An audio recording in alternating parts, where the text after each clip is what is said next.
Triangles and quadrilaterals.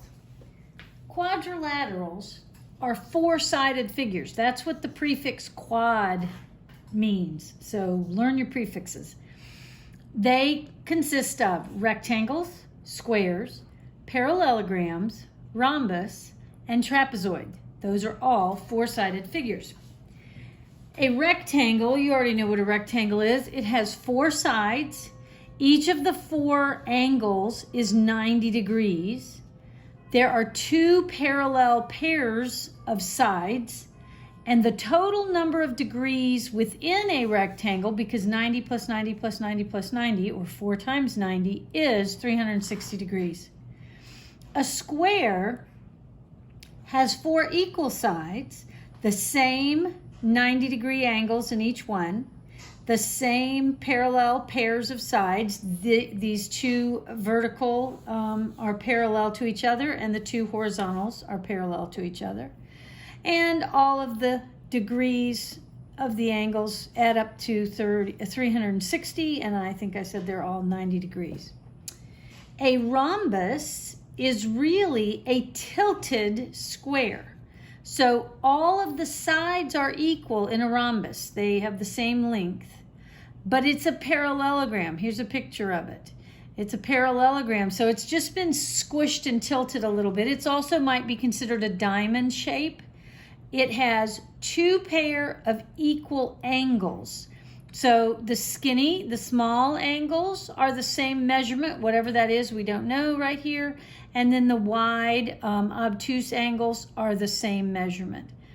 And they, again, all of the angles add up to 360 degrees. A trapezoid is a four-sided figure as well, and it only has one pair of parallel sides. So in this case, the top and the bottom are parallel. The two other sides, they are doing their own thing entirely, so they are not parallel. The angles, though, do add up to 360 degrees.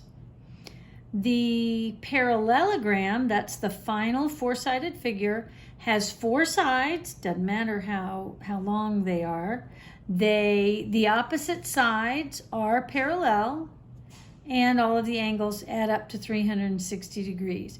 So a rhombus is not only a rhombus, but it is also a parallelogram.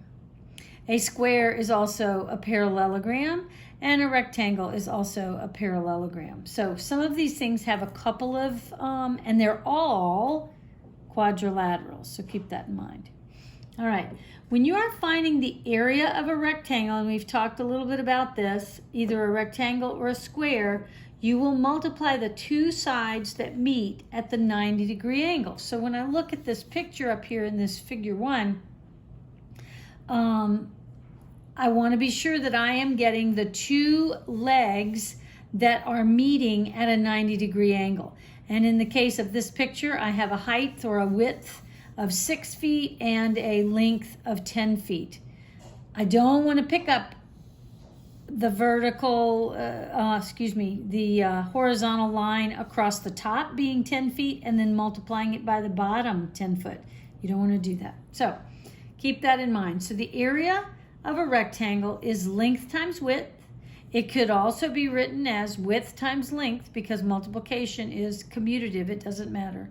And the area of a square is either side times side or side squared. All four of the angles in the rectangle and the square are 90 degrees in each corner. They are right angles, and 4 times 90 is 360 degrees. So if figure 1 has an area of 60 square feet, because that's what we get when we multiply 6 tall by 10 wide, or 6 wide by 10 long, you have to, so the area, that total area of the rectangle is 60 square feet. If I am to cut that in half, like I have drawn my diagonal line from corner to corner, I have half of this total area should then be 30 feet.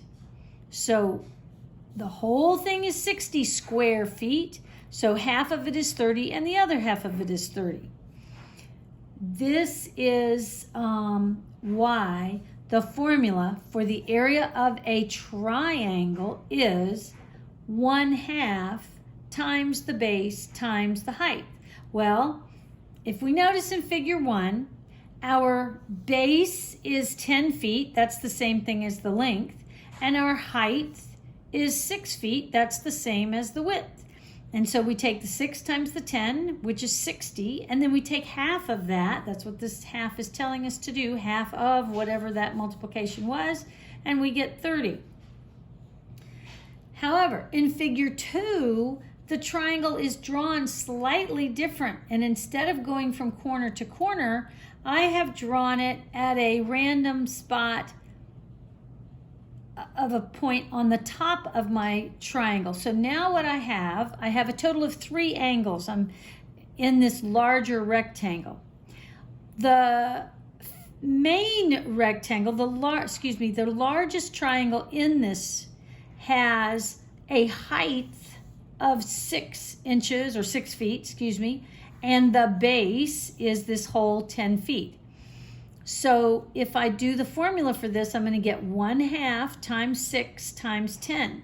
And I can do half times 6 is 3, and 3 times 10 is 30. So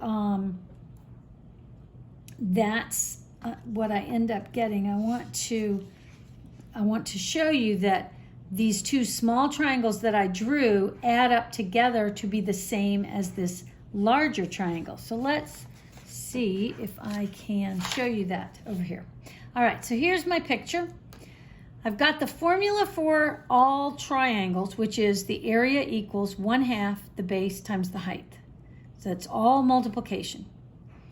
I have drawn in my large 6 by 10 rectangle. I have across the top, I have gone in 2 spaces or 2 feet, and I have put a dot. And I have then drawn a diagonal down to the bottom corner, and then on the left, and then drawn another diagonal from that dot down to the other lower right-hand corner, and that gives me my large triangle. But I produced a small triangle on the left that has a height of 6, but its little base is only 2 feet wide. And then the other triangle that was produced has it can be I'll call it the base of 8 and the height of 6.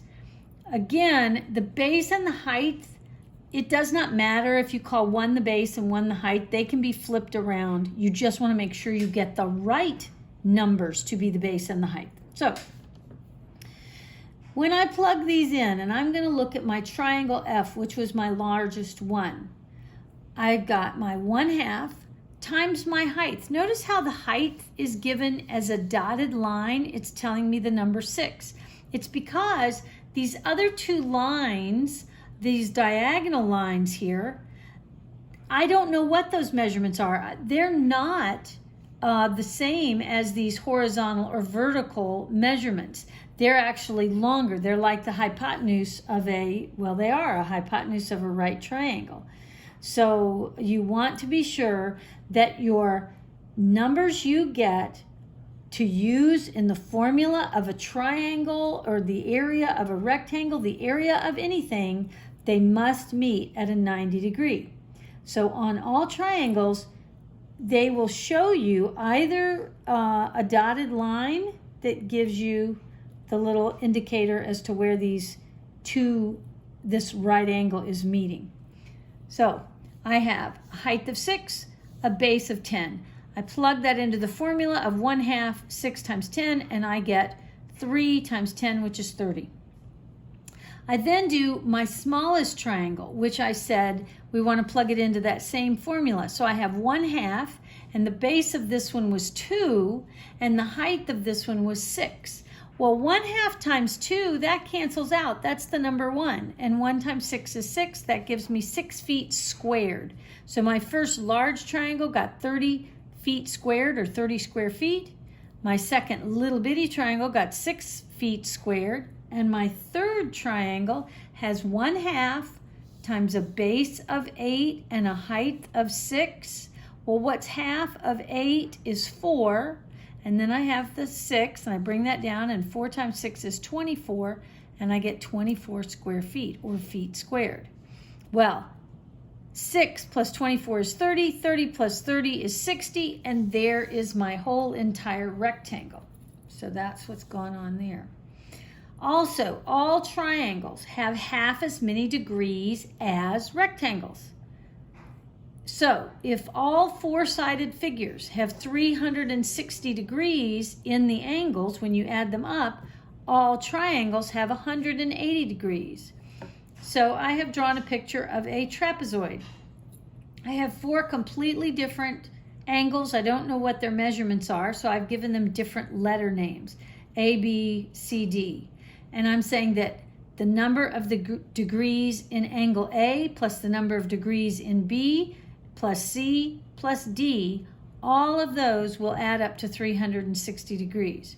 In the triangle, same thing. I've labeled them A, B, C. Those are the angle names. Well, the number of degrees in A plus the number of degrees in B and the number of degrees in C will add up to 180.